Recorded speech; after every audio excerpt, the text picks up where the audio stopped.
적으로 예수 그리스도의 이름들과 칭호들이라는 제목으로 공부를 한 적이 있었는데, 이번에는 이제 우리 자신의 정체성, 우리는 누군가, 그렇죠? 그래서 우리가 일반적으로 쉽게 알고 있는 하나님의 아들들이라든가 등등 몇 가지뿐만 아니라 성경에서 우리 자신이 누구인지를 아주 이 많은 타이틀, 칭호와 그다음에 이름들로 우리에게 이렇게 참 영광스럽게 높여주셨는데, 그것들 하나하나를 이렇게 지금 배우고 또 확인하고 또 묵상하고, 목적은 우리가 대단한 사람이구나 라고 하는 것을 확인해서 감사하는 건 물론이지만, 과연 내 이 정체성에, 내 이름에 걸맞는, 그렇죠?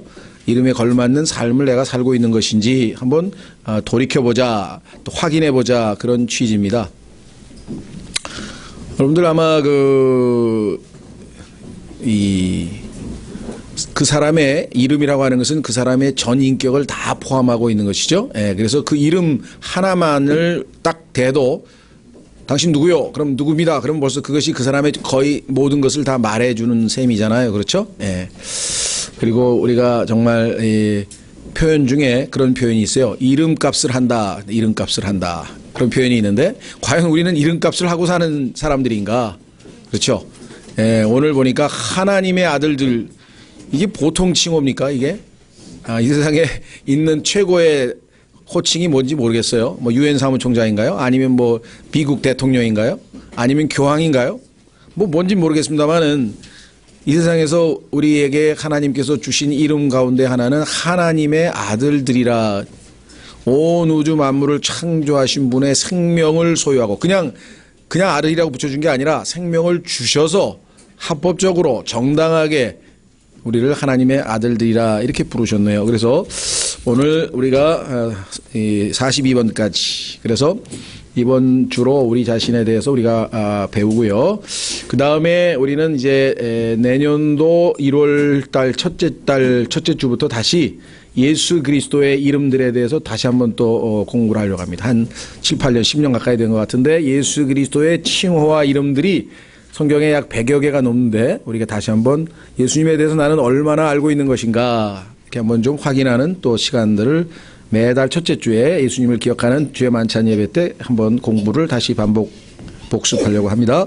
자, 오늘은 우리의 칭호가 지금 36번째 와 있네요. 여러분과 제 칭호 중에 하나가 하나님의 아들들, 한번 찾아보겠습니다. 하나님의 아들들이라는 표현이 성경에 요한복음 1장 12절에 나오죠. 하나님의 아들들.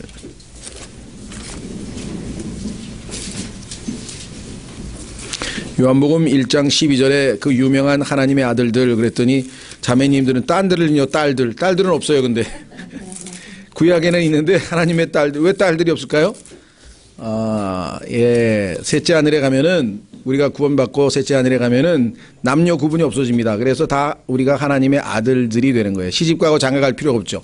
시집가고 장가가는 이유는 우리가 죽으니까 대를 이어서 연장시키기 위한 건데, 죽지 않은데 뭐 시집가고 장가갈 이유가 뭐가 있겠어요? 그래서 우리가 다 하나님의 아들들이라고 이렇게 되어 있습니다.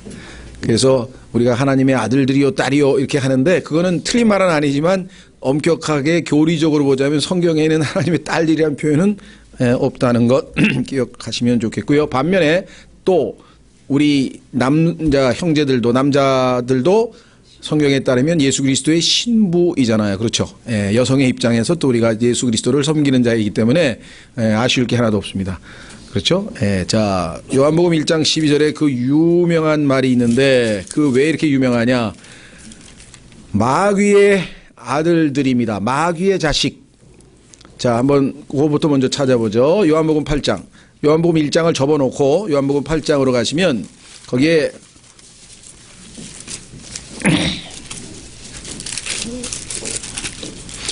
요한복음 8장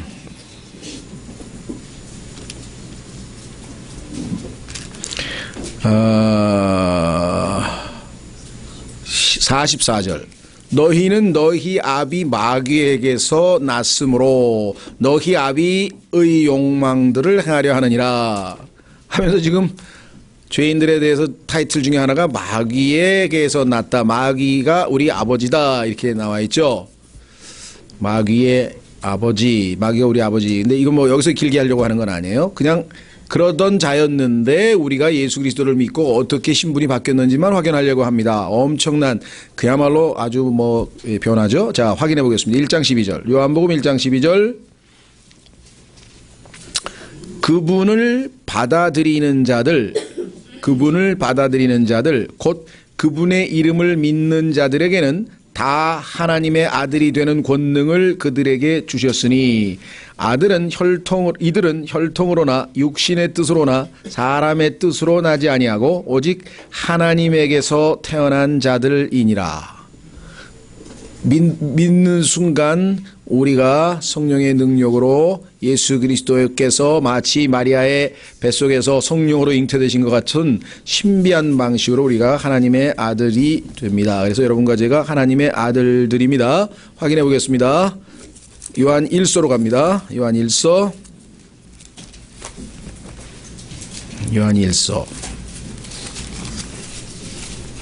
여러분과 제가 하나님의 아들이 됐는데 그게 어떻게 해서 그게 가능했는가? 그건 하나님의 사랑 때문이라고 성경에 써 있네요. 요한복음 3장 1절. 요한 1서 3장 1절. 요한 1서 3장 1절.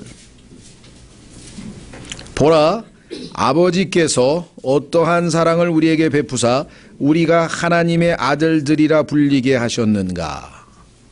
요한복음 3장 16절에도 나오죠. 하나님께서 세상을 이처럼 사랑하사, 이처럼.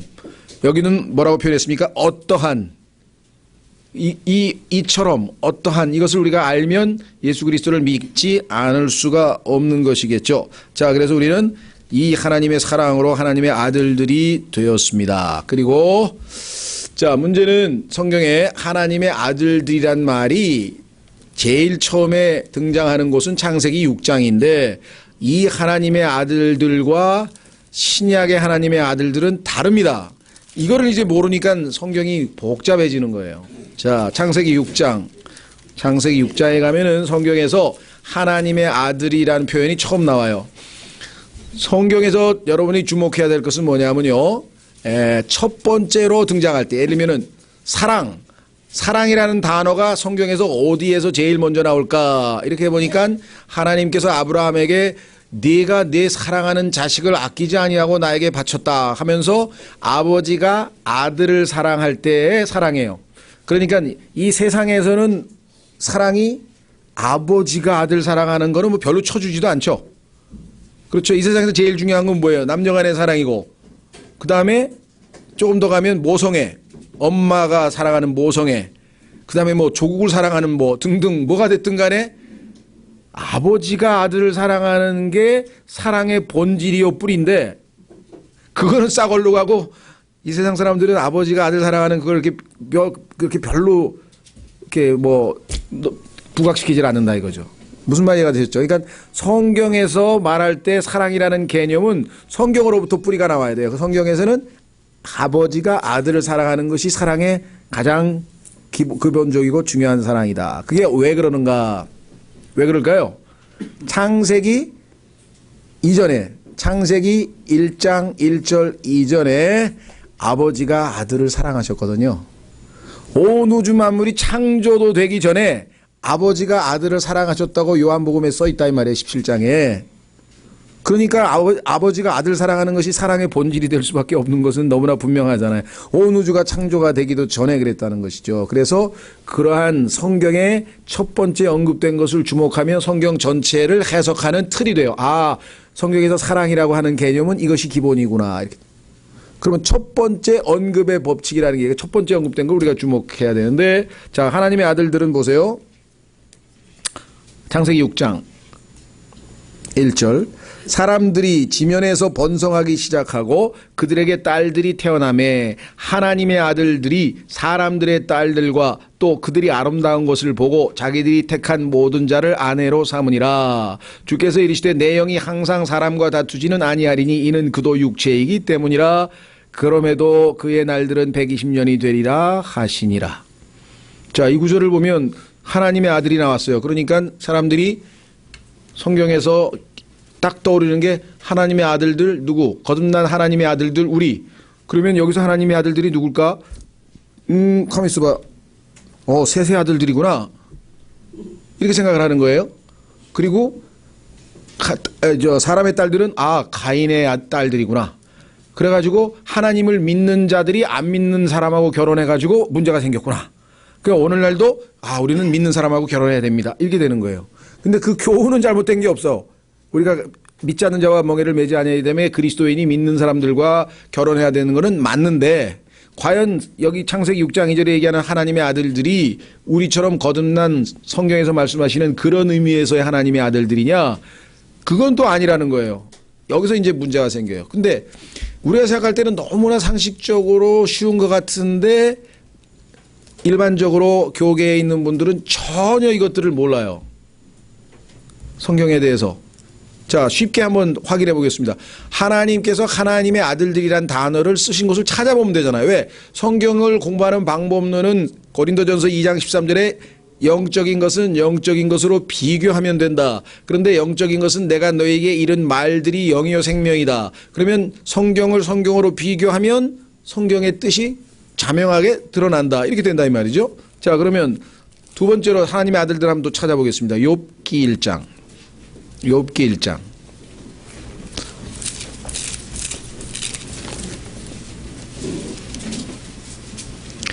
6절. 욥기 1장 6절. 이제 하루는 하나님의 아들들이 자기를 주 앞에 보이려고 왔는데 사탄도 그들 가운데 오니. 자, 하나님께서 지금 셋째 하늘에 계신데 셋째 하늘에 하나님의 아들들과 사탄이 지금 다 하나님 앞에서 지금 보고를 드리러 와서, 무슨 보고를 드리는지 모르지만 7절 주께서 사탄에게 이르시되 내가 어디에서 오느냐 하시니 이에 사탄이 주께 대답하려되 땅에서 여기저기 다니고 또 그 안에서 위아래로 거닐다가 오나이다 하면서 지금 쭉 보고를 했습니다. 자, 2장으로 또 갑니다. 욥기 2장 1절. 욥기 2장 1절.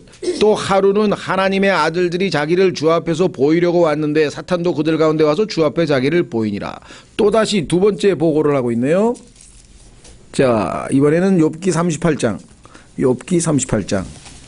욥기 38장.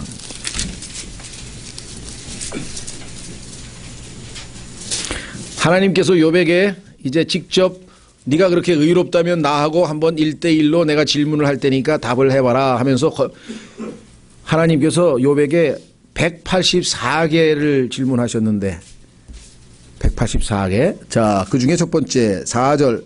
내가 땅에 기초들을 놓을 때 네가 어디 있었느냐. 너는 창조도 태어나지도 않았었잖아 아직. 무슨 말인지 이해가 돼요? 하나님께서 욥에게 가르치고 계신 것은 뭐예요? 내 자신을 알라라는 것을 가르치주기 위해서 지금 하나님과 비교하기 시작하는 겁니다. 내가 땅에 기초들을 놓을 때, 천지를 창조할 때 넌 뭐하고 있었느냐? 창세기 1장 1절 때 내게 명철이 있거든 밝히 구하라. 두 번째, 누가 그것의 치수를 정하였는지 내가 아느냐? 누가 그것 위에 줄을 팽팽히 쳤느냐? 내가 오주 만물을 창조할 때 너는 있지도 않았는데 하면서 지금 질문합니다. 6절. 그것의 기초들을 어디에 고정하였느냐? 이 어디다 고정했길래 이 우주 공간에 떠 있는 것 같은데 딱 고정돼 있어서 제멋대로 돌아다니지 않고 있느냐? 하나님의 모든 지혜를 다 설명합니다. 그거 혹은 그것의 모퉁이 돌은 누가 놓았느냐? 자, 7절이 이제 우리가 관심 있는 구절인데요. 어느 때에 새벽 별들이 함께 노래하고 하나님의 모든 아들들이 기뻐 소리를 질렀느냐? 그럼 창세기 1장 1절에서 하나님이 그 아름다운 땅, 하나님이 지금 땅을 쫙 창조했는데 그 땅을 보더니 그냥 하나님의 아들들이 너무 기뻐서 소리를 질렀다고 성경에 써 있으면 이게 어떻게 오늘날 여러분과 저에 해당되는 그 하나님의 아들들이 되겠느냐? 이게 뭔가 아니죠. 이해가 되시겠죠? 그래서 하나님의 아들들을 성경에서 쭉 다 찾아서 확인해 보니까 구약 시대의 하나님의 아들들은 천사들이라. 자, 하나님의 아들의 개념은 하나님이 창조하실 때 죄 없이 창조한 존재인데, 자, 처음에 창조했던 아담도 하나님의 아들이었다고 누가복음에 보면은 예수님의 족보에 나옵니다. 예수님의 족보를 쭉쭉쭉 올라가다 보니까 맨 마지막에 아담까지 올라갔어요. 왜? 아담이 인간의 조상이니까 예수님도 인간으로 태어난 인간 예수님의 조상은 아담이 됐더라 이거죠. 그런데 아담에게 대해서 성경에 뭐라고 얘기했는 거니? 누가복음 3장에서 아담은 하나님의 아들이었느니라 이렇게 돼 있어요. 그럼 처음에 창조했을 때에는 아담도 죄 없이 창조됐으니까 하나님의 아들이었죠. 문제는 그 아담이 죄를 짓고 뭐가 됐어요? 마귀의 아들로 신분이 바뀌어버렸단 말이죠. 그래서 그 후손으로 우리가 태어나서 죄성을 지니고 죄를 지닌 채로 우리가 태어나게 되는 것이잖아요. 그렇죠? 예, 그러면 구약에서의 하나님의 아들들은 신약에서의 하나님의 아들들하고는 다른 것이구나. 그러면 신약의 하나님의 아들들은 어떻게 되는가? 마귀의 아들들이 되었던 아담의 후손들 중에서 예수 그리스도를 받아들이는 자들은, 즉 그의 이름을 믿는 모든 자들은 다 하나님의 아들들이 되는 권능을 주셨다 그랬으니까 신약의 하나님의 아들과 구약의 하나님의 아들들의 차이를 우리가 알 수가 있죠. 자, 그러면 구약에 있는 하나님의 아들들은 타락해서 지상의 창세기 6장에 땅으로 내려와서 사람의 딸들과 혼인해서, 근데 그것을 이상한 육체라 그랬죠. 서로 다른 육체잖아요. 그래서 종류대로, 하나님께서는 항상 창조는 종류대로 이루어져야 되는데 전혀 다른 종류끼리 혼합이 됐죠. 무질서, 하나님의 질서의 하나님이신데 지금 무질서가 만들어졌고, 그 결과 자이언트, 즉 거인이라고 하는 어마어마한 희귀한 종이 이 땅에 태어나게 된 것이다 이 말이죠. 그렇죠? 예. 자, 그래서 이제 하나님께서는 이 죄를 지은 자들을 어떻게 심판할 거냐. 지금 성경에 보니까 베드로 후서와 유다서에 보니까 이들을 저 지하에 있는 감옥에다 지금 가두어 놨다고 성경에다 하나님께서 말씀을 하셨는데, 그러면 그들은 누구에게 심판을 받을 것이냐. 놀라지 마세요. 아시는 분도 계시겠지만 여러분과 제가 그 타락한 하나님의 아들들을, 하나님의 아들들인 신약의 하나님의 아들들이 구약의 하나님의 아들들을 심판한다고 성경에 써 있어요. 그런데 너희가 이 지상에서 그렇게 시시하게 형제 자매들을 고발하고 재판하고 그런 짓을 해야 되겠느냐 하고 성경에서 말씀했어요. 너가 지금 신분이, 너의 정체성이, 아이덴티티가 지금 어떤 존재인데 그런 시시한 일에 연루되느냐 하면서 너희 중에서 영적으로 제일 어린 자에게 차라리 판단하라고 해라. 그걸 왜 안 믿는 세상 판사한테 가서 재판을 하느냐, 이렇게 성경에서 얘기했잖아요. 죄송합니다. 고린도전서 6장 3절 확인해 보세요. 고시 공부 안 해도 되고요. 로스쿨도 안 가도 돼요. 다 여러분들은 이미 나중에 다 재판 판사예요. judge.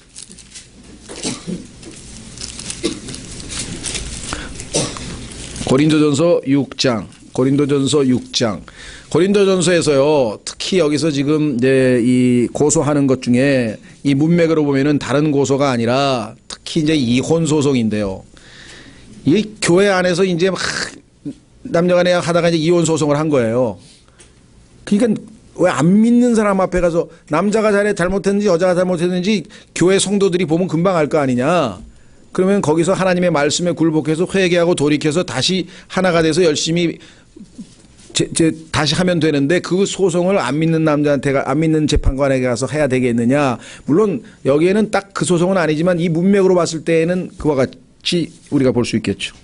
1절 고린도전서 6장 1절 너희 중에 누가 다른 사람과 문제가 있을 때에 감히 불의한 자들 앞에서 고소하고 성도들 앞에서 하지 아니하느냐? 성도들이 세상을 판단할 것을 너희가 알지 못하느냐? 세상도 너희에게 판단을 받겠거든 너희가 가장 작은 문제들을 판단하는 것도 감당하지 못하느냐? 3절 우리가 누구를 판단해요? 우리가 천사들을 판단이란 말은 영어의 judge예요. 심판한다 이 말이에요. 우리가 천사들을 판단할 것을 너희가 알지 못하느냐? 하물며 이 세상에 속한 일들은 얼마나 더 많이 판단하겠니?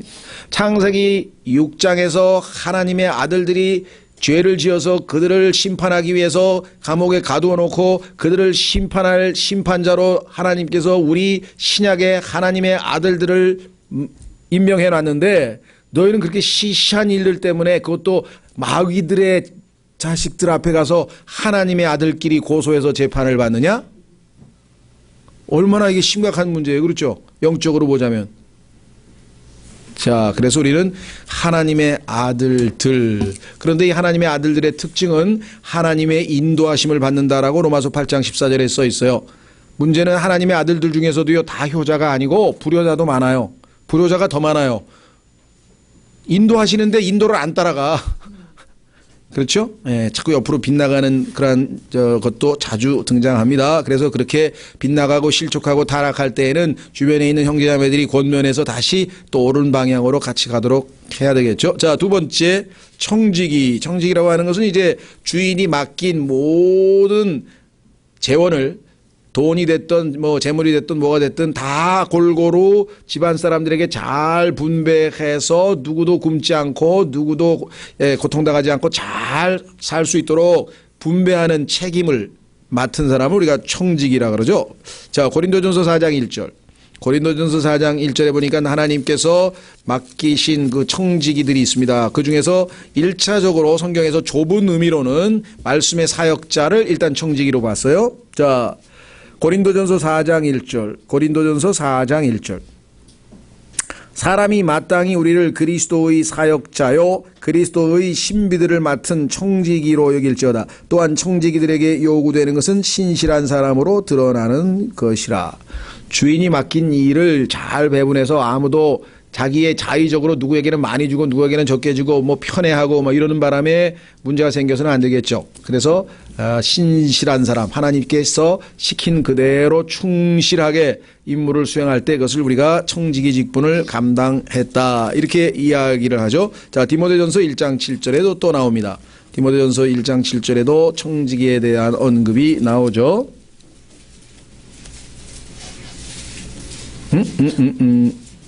가만 있어. 디모데전서 1장 7절이 아닌데 뭐. 잠깐만요. 성경 구절이 예, 그 디모데전서 1장 7절은 좀 제외시켜 주시고요. 예? 디도서 1장 7절. 아, 디도서 1장 7절. 아, 어쩐지 뭐가 하여간 디도서 1장 7절. 예, 맞습니다.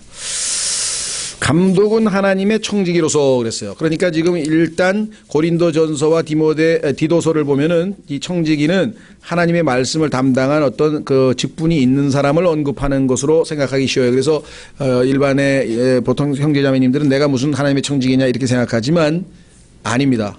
확대하면은 베드로전서에는 모든 그리스도인들이 다 청지기라고 분명하게 써 있어요. 확인해 보겠습니다. 베드로전서 4장 10절. 베드로전서 4장 10절.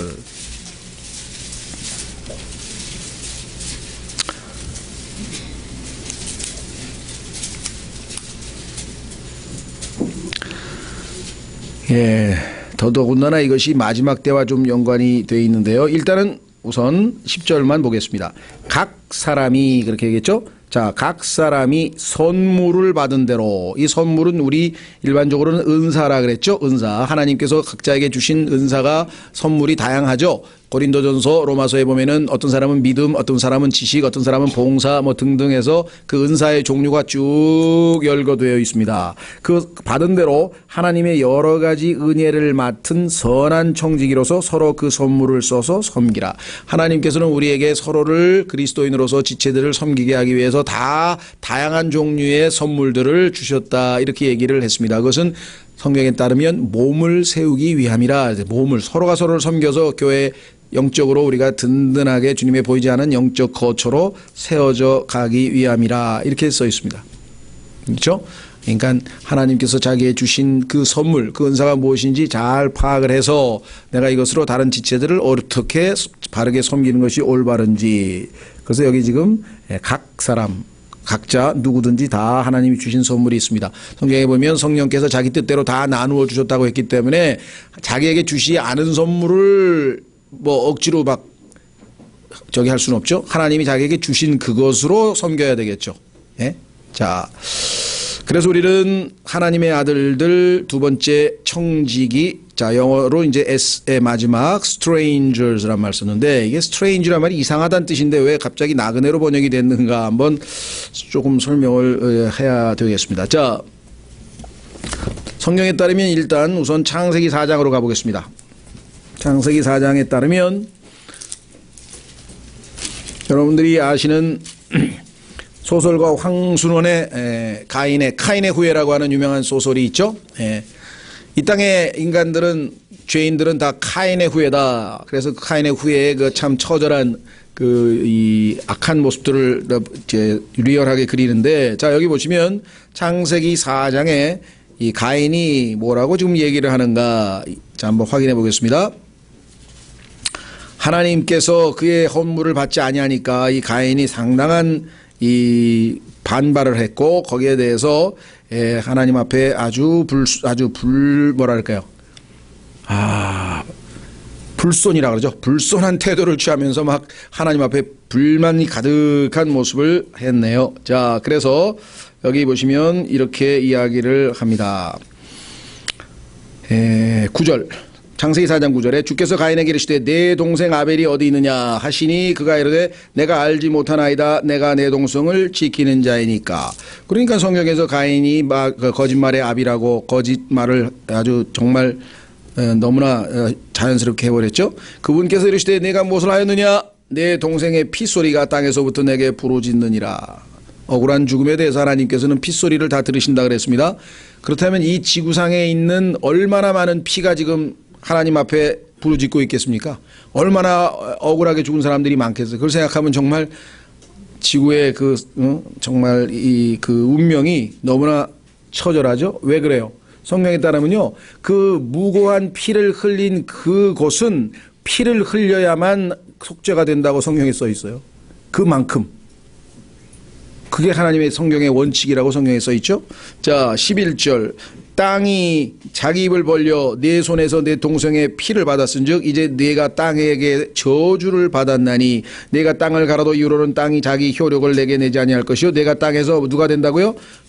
도망하는 자가 되고 방랑하는 자가 되리라 하시매.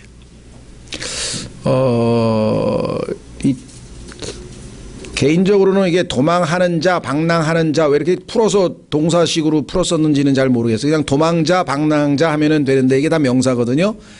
제가 볼 때는 조금 그럴 필요까지는 없다고 생각이 돼서 하여간 우리가 도망자, 방랑자라는 표현이 이미 있잖아요. 우리 일상생활에. 그래서 이렇게 풀었을 이유는 없을 것 같습니다. 어쨌거나 하여간 그래서 제가 이 인간의 최초, 즉 죄인들은요. 하나님 편에서 보면은 일단은 여기 나와 있는 것처럼 도망자입니다. 이 세상에 예수 그리스도를 안 믿고 하나님을 아버지로 모시지 않는 사람들한테 가서 하나님 얘기를 하면요. 다 도망가요. 하나님 얘기하지 말라고 나한테. 겁이 나니까. 아니면 자기 죄가 드러날까 봐. 하여간 하나님을 좋아하는 사람 거의 없어요. God hater. 하나님을 미워하는 자요. 로마서에 보면 하나님을 하나님 안 좋아합니다. 하나님 좋아하는 사람은 예수님을 믿는 사람만 하나님 좋아하지. 자, 그래서 도망을 합니다. 도망. 하나님으로부터 도망을 친 사람들이에요. 두 번째는 뭐냐? 목적지가 없어. 방랑. 그래서 그 방랑자여 뭐 이런 노래가 인기가 있는 모양이죠. 여러분 시대 옛날 노래여서 잘 모르시나요? 뭐 방랑자여 뭐 그런 노래 있잖아요. 그죠? 아주 옛날에는 뭣도 모르고 그게 멋있어 보여서 그냥 따라 불렀는데 이제 보니까 이게 아주 나쁜 그렇죠?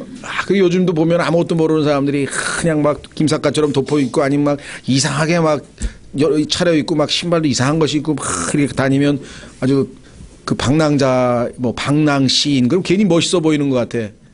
그게 다 아담의 피가 있어서 그래. 아담의 피가 예수 그리스도를 믿는 사람들은 방랑자하면 벌써 아우 이거 하나님이 정죄하신 저주하신 이름이구나. 도망자 방랑자 아니죠. 떠돌아다니는데. 자, 그런데 우리는 나그네요. 그 다음에 뭐예요? 순례자.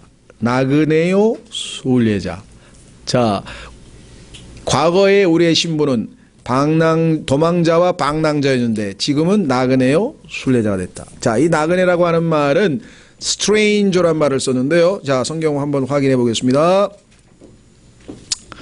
우선 베드로전서 2장 11절로 가보겠습니다. 베드로전서 2장 11절.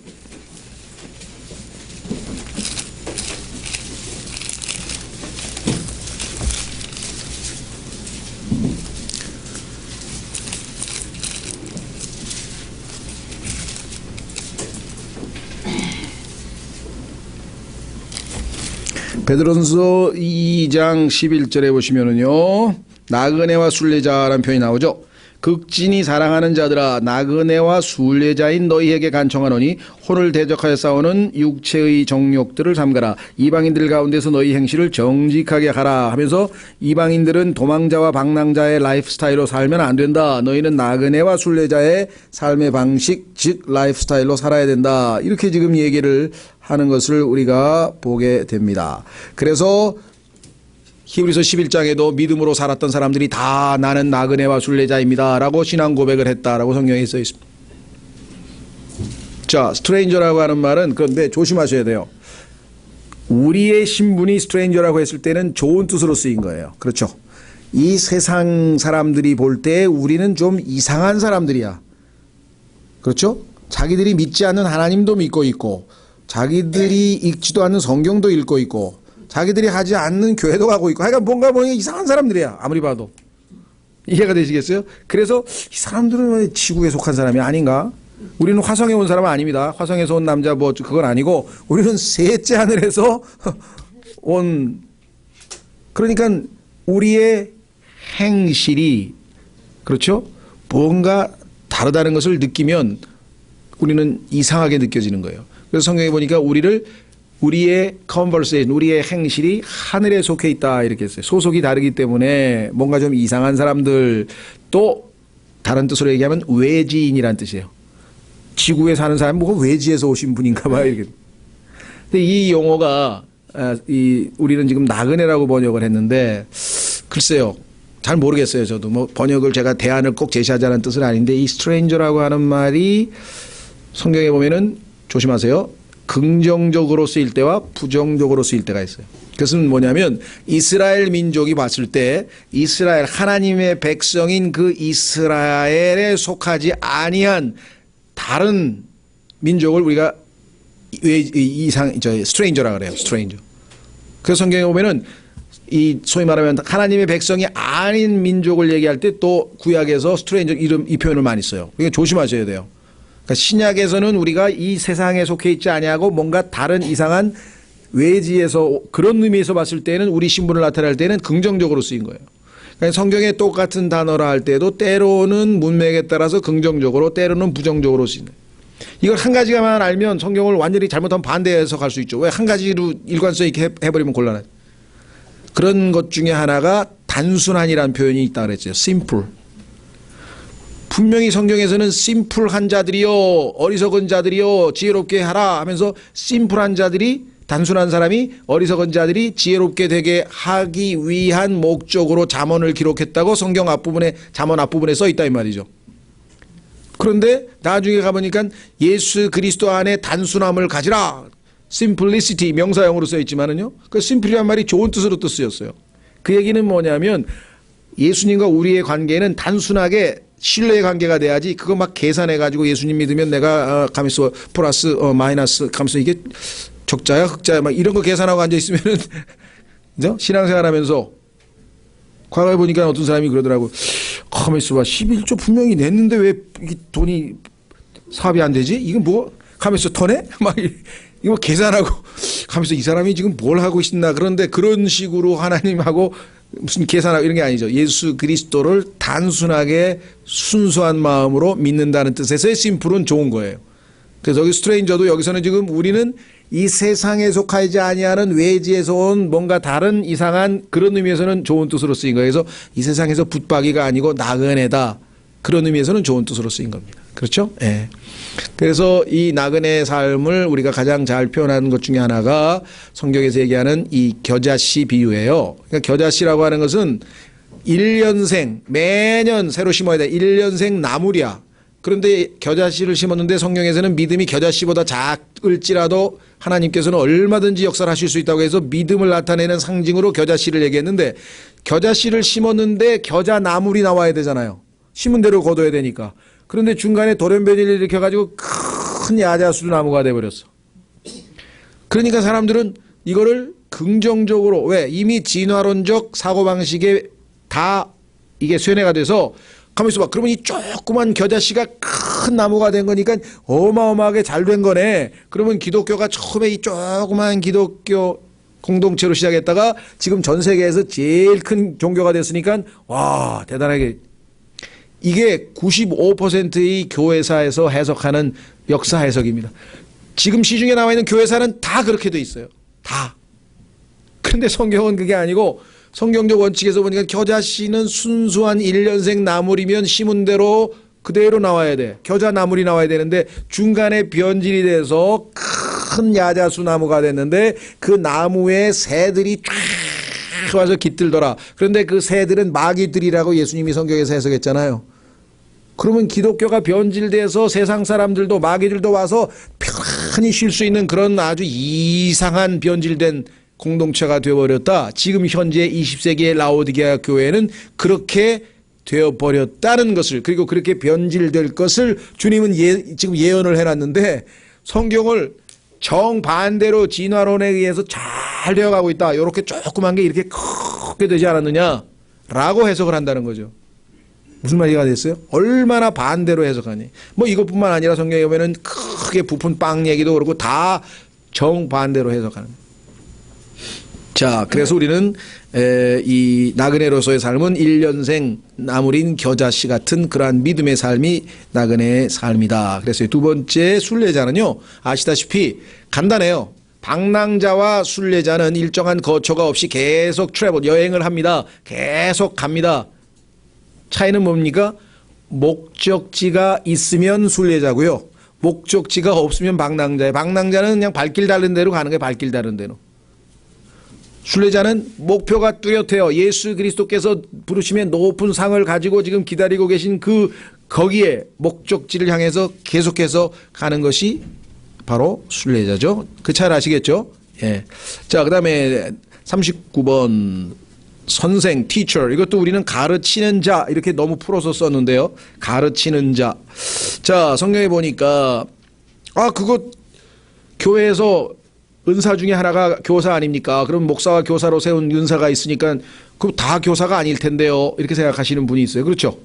맞습니다. 성경에서 1차적으로 좁은 의미는 은사 중에 교사가 있어요. 그래서 다 교사겠느냐, 다 대언자겠느냐 하면서 그 교사라고 하는 특별히 가르치는 은사가 있는 지체들이 있어요. 그런 지체들은 뭐 이렇게 공적인 성경을 가르치는 역할을 하면 돼요. 그러나 성경에서 이 선생이라고 하는 가르치는 자라고 하는 의미는 축소해서 얼마든지 우리 모든 그리스도인들이 다 선생이다. 이렇게 성경은 말씀하고 있습니다. 한번 확인해 보겠습니다.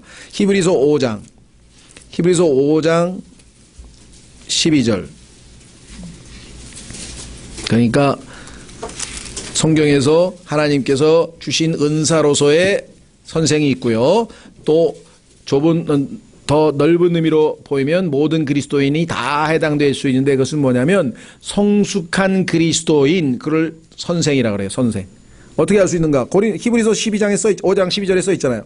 시간으로 보건대 너희가 마땅히 가르치는 자, 이게 티처예요. 티처. 선생. 시간으로 보건대 너희가 마땅히 가르치는 자가 되었어야 할 터이나.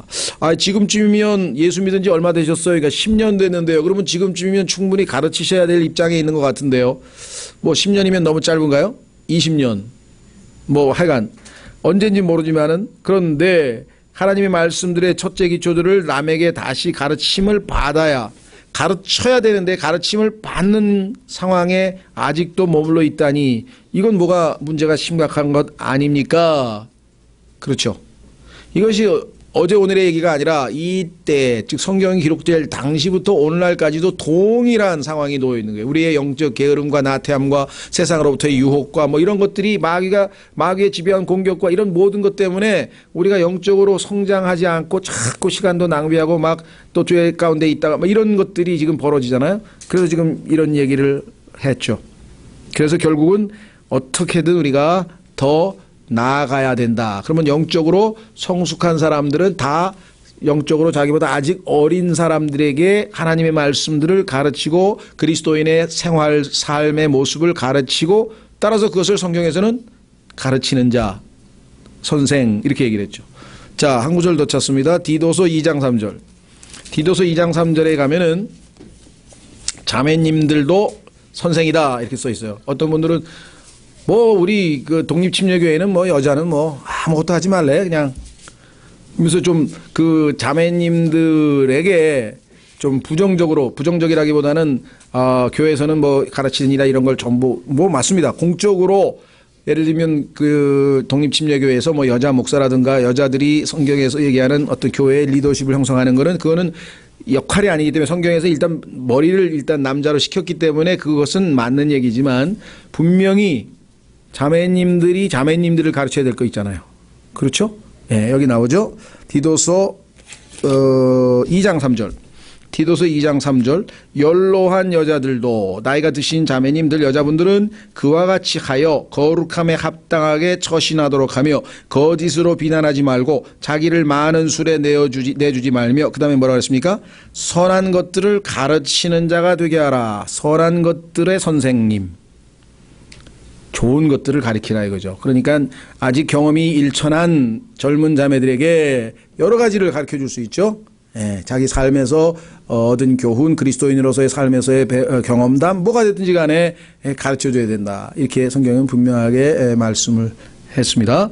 자, 그래서 우리는 우리의 정체성, 우리의 이름들 중에 하나가 뭐 우리말로 굳이 하자면 선생님이네, 선생님. 앞으로 옆에 계신 분들을 선생님으로 잘 모시기 바랍니다. 자, 그 다음에 40번째 우리의 이름은 뭐냐? 그릇이라래, 그릇. 야, 근데 그릇이 그거밖에 안 되냐? 뭐 이런 말 우리 쓰죠. 너무 속이 좁은 사람 볼 때 보면은, 그렇죠. 마음씀이 너무 막 좁은 사람들 보고 우리가 그런 표현을 우리 세상 사람들도 쓰는데 성경에 보니까 우리가 그릇입니다. 그릇. 자, 우선 첫 번째는 로마서로 갑니다. 로마서로 가면은 처음에는 이 땅에 태어난 모든 자들은 다 무슨 그릇이냐? 진노의 그릇이네요. 진노의 그릇. 하나님의 진노를 담고 다녀. 로마서 9장 21절. 여러분과 제가 예수님 믿기 전에는요. 안 보였지만 하나님께서는 이미 여러분을 진노의 그릇으로 즉 진노를 담고 다니는 존재예요. 확인해 보겠습니다. 로마서 9장 21절. 토기장이가 같은 덩어리의 진흙으로 한 그릇을 만들어 존귀에 이르게 하고 다른 하나를 만들어 수치에 이르게 한 권한이 없겠느냐? 만일 하나님께서 자신의 진노를 보이고 자신의 권능을 알리기 위해 파멸시키기에 합당한 진노의 그릇들에게 심히 오래 참으시로 인내하시고 이로써 영광에 이르도록 자신이 미리 예비한 긍휼의 그릇들에게 자신의 영광의 풍성함을 알리려 하셨을진데 무슨 말을 하리요. 이 땅에 존재하는 모든 인간은 하나님의 진노를 담든 하나님의 긍휼을 담든 하여간 그릇이다. 이게 그릇. 예수님을 믿기 전에는 하나님의 긍휼을 우리 스스로가 거부했으니까 하나님의 진노의 그릇이 되겠죠. 예. 진노가 그 위에 머물러 있다 그랬어요. 하나님의 진노가. 자, 한번 확인하겠습니다. 요한복음 3장. 요한복음 3장을 읽으시면 예수님을 안 믿는 사람들을 보실 때 그들을 불쌍히 여기셔야 돼요. 왜? 성경에 따르면 그 사람들 위에는 하나님의 진노가 머물러 있어요. 육안으로는 물론 안 보이지만 하나님의 말씀이 사실일진데 어떤 형태로든 그 예수 그리스도를 아직 받아들이지 않은 사람 머리 위에는 진노가 머물러 있다고 성경에 써 있죠. 요한복음 3장 36절. 요한복음 3장 36절. 저는 이 구절을 놓고 기도도 많이 했어요. 왜? 저 사람에게 난 안 보이지만 하나님이 진노가 있다 그랬으니까 일단 진노가 있다고 보고 그 진노를 거두을 수 있는데 진노의 그릇에서 긍휼의 그릇으로 바뀔 수가 있는데 왜 저 사람은 하나님의 긍휼을 거부할까? 예, 기도하죠. 자, 요한복음 3장 36절 아들을 믿는 자에게는 영존하는 생명이 있고 얼마나 감사한 말씀입니까? 문제는 아들을 믿지 않는 자는 생명을 보지 못하며 도리어 하나님의 진노가 그 위에 머물러 있느니라. 그렇죠. 그러니까요, 안 믿는 사람하고 싸우고 그 사람들 괴롭히지 마세요. 하나님의 진노까지 지금 받고 있는데 또 거기다 또 우리까지 괴롭히면 되겠어요? 그 성경에 보면 그게 나와요. 아브라함의 이스라엘 민족이 지금 하나님한테 매를 맞고 있는데 너희는 이스라엘 민족 괴롭히지 말라. 내가 나한테 매 맞고 있으니까 너는 잘해줘라. 하나님께서 그렇게 말씀하신 걸 보게 되는데요. 자, 여기서 또 한 가지 짚고 넘어가야 될 것은 아들을 믿는 자에게는 영존하는 생명이 있고 아들에게 순종하지 않는 자는 이렇게 성경을 고쳐놨어요. 개혁성경에. 그러면 잘못하면 가만히 있어봐. 아들에게 가만히 있어봐. 내가 요즘 순종을 잘 못하고 있는데 이게 가만히 있어. 이게 나에게 해당되는 건가? 우리에게 해당이 안 되는 건데 여기서 분명히 믿지 않느니라고 돼 있어요. 그래서 믿는 자와 믿지 않는 자가 운명이 갈리는 그 얘기를 하는데, 마귀가 혼돈을 가져다 주기 위해서 우리에게 우리를 속여가지고 두려움에 쌓이게 하기 위해서 아들에게 순종한으로 싹 고쳐놨대. 교활하게. 그렇죠. 그 개혁성경 보면은, 저는 정말 깜짝 놀랐어요. 저는 이 구절을 몰랐어요. 그냥 이렇게 역치 읽다 보니까 지나가서 잘 몰랐는데, 어떤 할머니가 막 울면서 기도를 하면 옛날 새벽기도, 옛날에 이거 새벽기도 할 때, 그래서 지금 무슨 일이 있으세요? 그러니까 저희가 지금 하나님의 진노를 받고, 무슨 일이신데요? 근데 이 구절을 딱 들이대는 거야. 보니까 진짜 그렇게 써 있잖아. 가만히 있어. 그러면 나도 울어야 되겠는데요. 지금 이게 나도 요즘 순종을 잘 못하는데. 그렇죠? 나중에 킹제임 성경을 알고, 이게 마귀가 고쳐놓은 구절이, 뜯어 고쳐놓은 구절이구나. 무슨 말인지 아시겠죠? 그래서 혹시 이런 구절로, 혹시 여러분 가운데 또 고민하는 분이 있으면 올바른 성경으로, 진리로 그들을 자유케 해 주시면 될 것 같습니다. 자, 그 다음에 한 구절 더 봅니다. 고린도후서 4장 7절. 고린도후서 4장 7절. 여러분과 비록 제가 흙으로 된 약한 질그릇이죠? 금방 쪼개집니다. 떨어뜨리면 팍 깨져버리는 질그릇과 같은 존재이기는 하나. 그렇죠? 그 안에 하나님의 긍휼만 담고 있는 게 아니라 보배도 담고 다녀요. 보배. 예수 그리스도. 빛.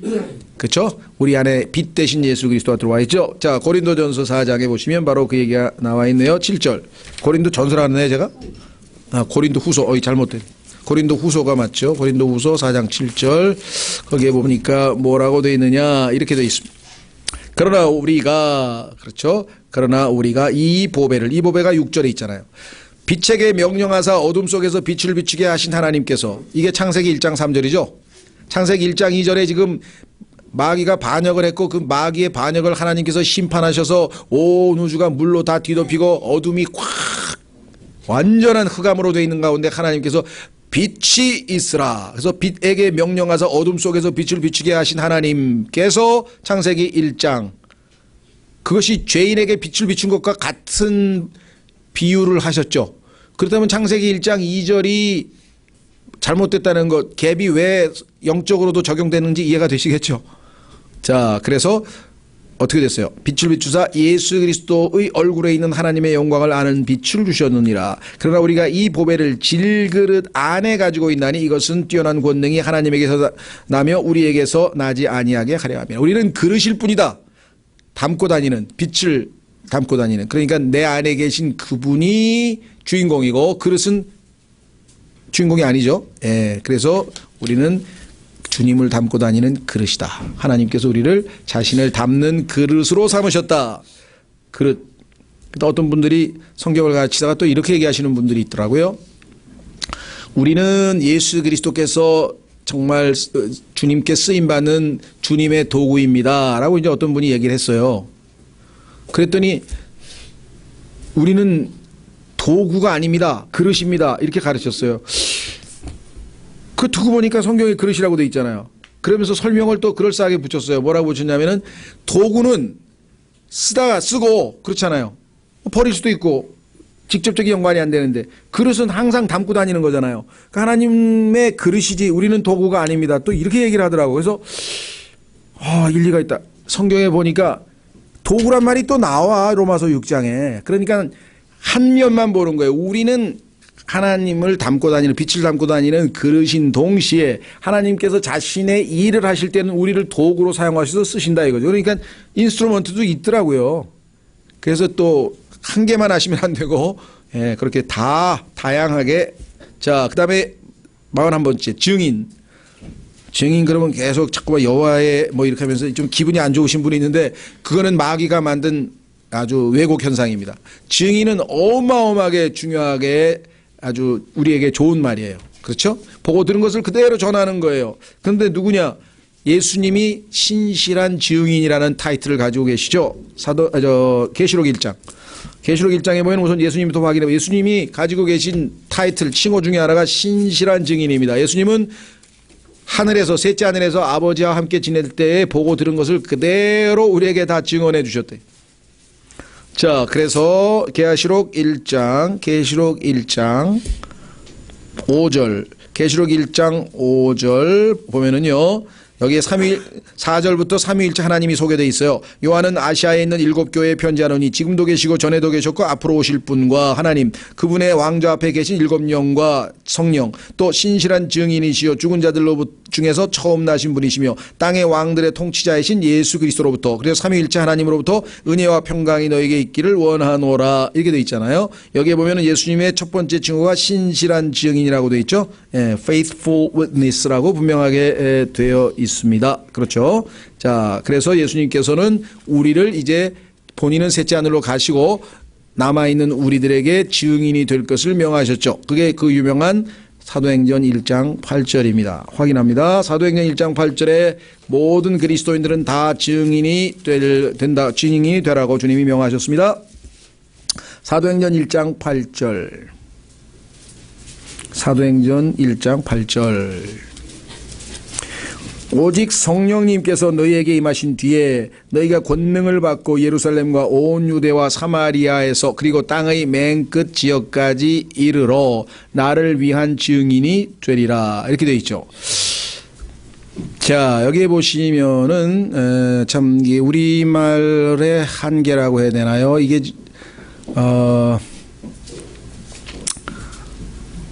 영어의 그 미래를 나타내는 그 조동사가 샬이라는 게 있어요. 그죠? 샬. 그런데 이 샬이라고 하는 것은 단순한 미래에 어떤 일이 일어날 것을 말할 때도 쓰죠. 그렇죠? 예. 그런데 이 샬이라고 하는 것이 말하는 사람의 의지를 나타낼 때가 있어요. 화자의 의지를. 그러니까 내가 뭐냐면은 상대방에게 you shall die. 너는 죽을 것이야 하고 미래에 얘기하는 게 아니라 내가 널 죽이겠다는 뜻이거든요. 그러니까 지금 여기서도 뉘앙스가 주님이 우리를 단순히 증인이 될 거야 너희는 자동으로, 이게 미래 얘기하는 게 아니라 내가 너희를 증인으로 만들겠노라는 그런 강한 의지의 표현이라 이 말이죠. 그러니까 이걸 어떻게 우리가 전달할 것인가. 그래서 저도 이제 이런 그 번역상에 그냥 단순한 미래는 아니고 화자의 의지가 담겨 있는 것은 뭔가 이거를 달리 표현을 우리가 구분해야 되지 않겠는가, 하여간 그렇습니다. 그래서 자, 그걸 좀 염두에 두시고 여러분과 저는 이제 주님께서 증인으로 만드셔서 보고 들은 것을 그대로 알리면 됩니다. 그런데 주님이 faithful, 신실하신 것처럼 우리도 신실한 증인이 돼야죠. 그렇죠? 요즘 보니까 막 거짓 증인들이 많고요. 아까 얘기했지만 선생도 거짓 교사도 있고, 하여간 이 거짓 너무나 많아요. 그래서 그 재판장에 가서 막 성경 손에 얹고 뭐 진실만을 말하겠다고 얘기를 했는데 막 전혀 아닙니다. 이게 진술을 지금 아주 뭐 본인에게 유리하거나 아니면 딴 사람에게 뭐 이렇게 좀 부탁을 받고 이래가지고 막 증인이 전혀 증인답지 못한 경우가 많은데, 우리 그리스도인은 주님처럼 신실한 증인이 되어야 되겠다. 이 마지막 경배자, 요한복음 4장 24절. 요한복음 4장 24절.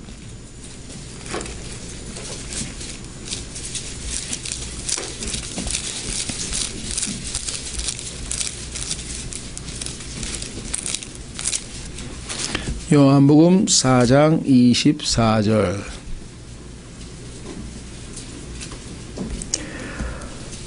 하나님은 영이시니 그분께 경배하는 자들이 반드시 영과 진리로 그분께 경배할지니라 하시니라 그랬습니다.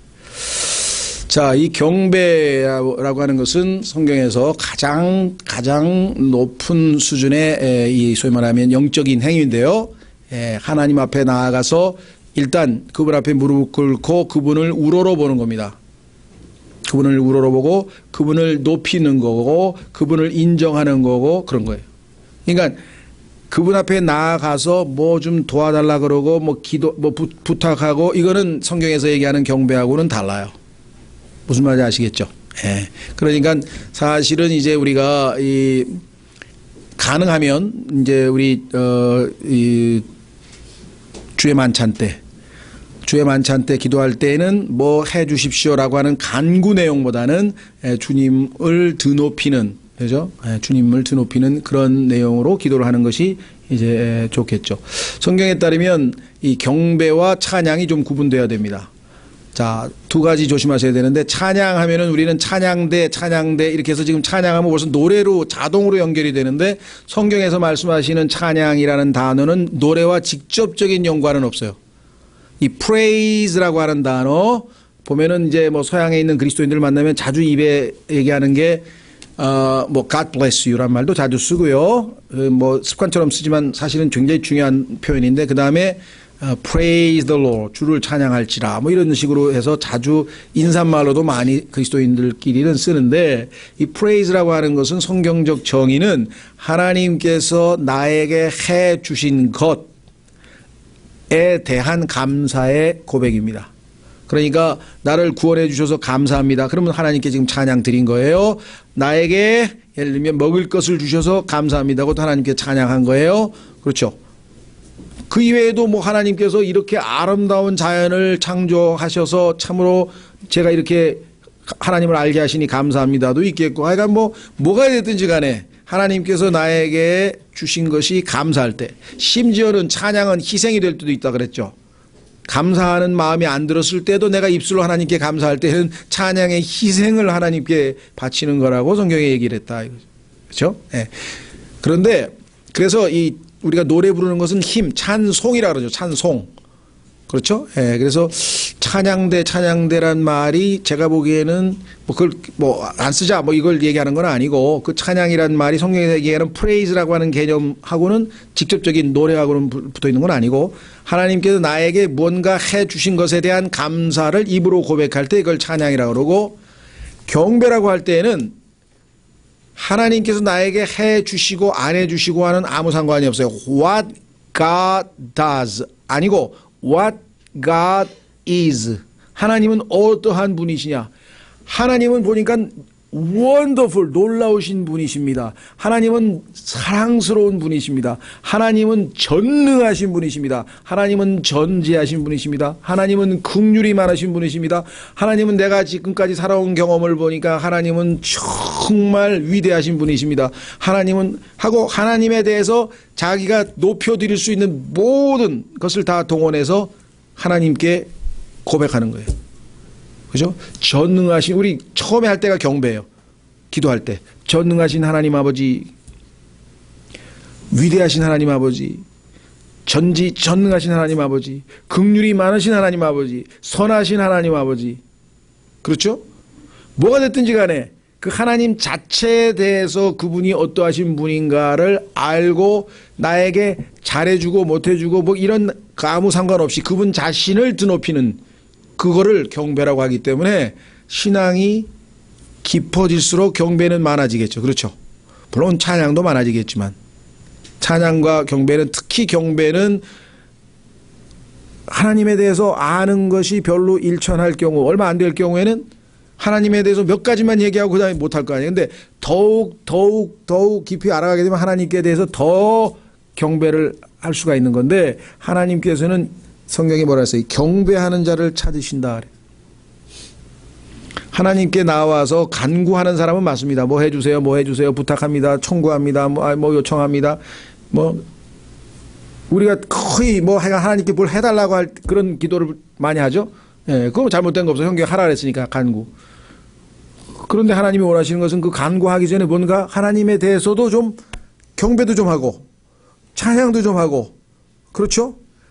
그리고 나서 이제 자신이 필요한 것들을 얘기하면 좋을 텐데 하나님 아버지 나 지금 죽을 지경입니다 하면서 또 쫙 1번 2번 3번 리스트 이렇게 되면 어렸을 때야 괜찮죠. 근데 중학생 고등학생 갔는데도 우리 아버지가 정말 좋으신 분이라 이런 건 하나도 못 느끼고 계속 아버지 주변에서는 돈만 나와야 된다. 이것만 생각하면 이게 좀 뭔가 애가 아직은 덜 성숙한 거잖아요. 그렇죠? 나중에 가면은 하나님 자체가 좋기 때문에 아무것도 해 주셔도 되고 감사하고 안 해 줘도 감사하고 그냥 내가 하나님의 아들로서 하나님의 사랑의 대상이 된 것 자체만으로도 내가 하나님을 경배할 수 있는 그것을 하나님께서 기뻐 받으시는 거죠. 그런데 이 온 우주에서 그렇게 할 수 있는 자가 여러분과 저밖에 없다는 거예요. 그런데 하나님의 자녀들 중에서도 보니까 간구하는 사람 많고 그렇죠. 하나님 앞에 뭔가 기도하면서 뭔가 해달라고 하는 사람 많은데 찬양하는 사람도 물론 있지만 경배하는 자는 아마 많지 않은가 봐요. 그래서 지금 찾고 계신다 그랬더니 경배하는 자를 찾고 계신다. 진정한 경배는 그냥 하나님 앞에 가까이 가서 엎드려서 하나님을 바라보면서 그 하나님의 위대하심과 놀라우심과 그 하나님의 모든 것에 대해서 계속 드높이는데 그게 여러분과 저의 마지막 모습이에요. 우리가 다 성숙하면 바랄 게 없어 하나님께는. 마지막 구절 찾고 마치겠습니다. 계시록 4장에 가면 딴 게 없어. 그냥 경배만 해. 예? 어떤 사람은 벌써부터 하늘나라 너무 지루하겠다. 재미없는데 난 가야 되나.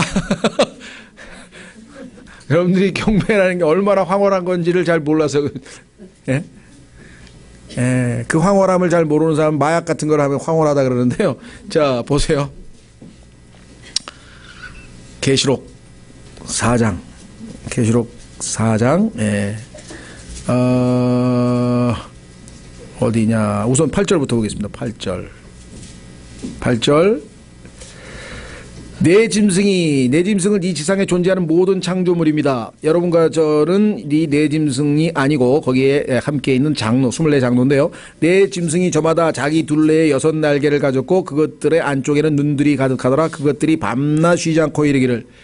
온 창조물이 나중에 마지막 행위가 뭔지 아세요? 경배야. 거룩하다 주 하나님 전능자여 그분은 전에도 계셨고 지금도 계시고 앞으로 오실 이시로다 하고. 뭐 해주세요 있어요? 없어요. 하나님 드높이는 것뿐이야. 그렇죠? 9절 그 짐승들이 왕좌에 앉으신 분과 그 영원 무궁토록 살아계시는 분께 영광과 존귀와 감사를 드릴 때 24장로가 여러분과 저의 모습이죠. 왕좌에 앉으신 분 앞에 엎드려 영원 무궁토록 살아계신 분께 경배하고. 여러분과 저의 마지막 모습이 경배하는 것이죠. 그래서 뭐라고 했나 보세요. 자기들의 관을 왕좌 앞에 던지며 이르되 주님 제가 그리스도의 심판석에서 한두 개 받기는 받았는데 이게 아무리 봐도 제가 받을 자격이 없는 것 같습니다. 다시 되돌려 드립니다. 오 주여 주는 영광과 존귀와 권능을 받기에 합당하시오니 주께서는 모든 것을 창조하셨고 또 그것들이 주를 기쁘게 하려고 존재하며 창조되었나이다 하더라. 그렇죠? 다시 또 오른쪽으로 5장으로 갑니다. 4장과 5장은 처음부터 끝까지가 경배예요. 하나님께서 하늘을 활짝 열어서 보여주신 게 계시록 4장 5장인데 셋째 하늘이 육안으로 우리가 글로 읽을 수 있는 놀라운 장면이 지금 펼쳐집니다. 그렇죠? 예, 그런데 여기에 성도들의 경배가 있죠. 자, 그래서 12절에는 이제 어린 양께 경배하는 장면이 나오네요. 그들이 큰 음성으로 이르되 죽임을 당하신 어린 양께 존귀와 부와 지혜와 힘과 존귀와 영광과 찬송을 받기에 합당하시도다 하더라. 그렇죠? 또 내가 들으니 하늘과 땅 위와 땅 아래에 있는 모든 창조물과 바다에 있는 것들과 그것들 안에 있는 모든 것들이 이르되 왕좌에 앉으신 분과 어린 양께 찬송과 존귀와 영광과 권능이 영원 무궁토록 있으리로다 하더라. 이에 네 짐승이 이르되 아멘 하고 24장로가 엎드려 영원 무궁토록 살아계시는 그분께 경배하더라. 여러분의 마지막 운명이 여러분과 저의 마지막 모습이 경배자라고 한다면 지금부터 왜 영과 진리로 경배하는데 소홀히 하겠는가. 그렇죠? 예, 여기서 리허설을 많이 할수록 하늘나라에 가서 더 능숙하게 경배하지 않겠어요? 여기서 어색하게 하다가 하늘나라에 가면 가만히 있어봐 이게 그렇죠. 예, 딴 거 없어요. 하나님 앞에 무릎을 딱 꿇고 하나님의 위대하심을 하나님은 위대하시고 선하시고 전능하시고 전지하시고 우주 만물을 창조하셨고 하나님은 너무나 긍휼이 많으시고 사랑이 많으시고 아름다우시고 참으로 하나님은 진리이시고 선하신 분이시고 아름다운 하여간 여러분이 하고 싶은 모든 것을 총동원해서 하나님을 드높이는 거예요. 그게 하나님 앞에 가장 우리가 할 수 있는 최고의 영적 활동이라는 것이죠. 그렇죠? 예. 자, 그래서 마지막 경배자로 우리의 신원을 마쳤습니다. 다음 시간에부터는 우리가 이제 다시 원점으로 돌아가서 이제 창세기부터 다시 이제 공부를 할 텐데요. 창세기와 요한복음, 그 다음에 요한계시록은 성경에서 가장 이 비판받는 책 중에 하나입니다. 창세기는 하나님의 창조주, 요한계시록은 예수 그리스도의, 요한복음은 예수 그리스도의 신성, 요한계시록은 마귀의 멸망이 기록되어 있기 때문에 마귀가 가장 싫어하는 책들이죠. 그래서 우리가 정말 잘 공부할수록 하나님을 더욱 기쁘시게 할 수 있을 것 같습니다. 자, 다 같이 일어나.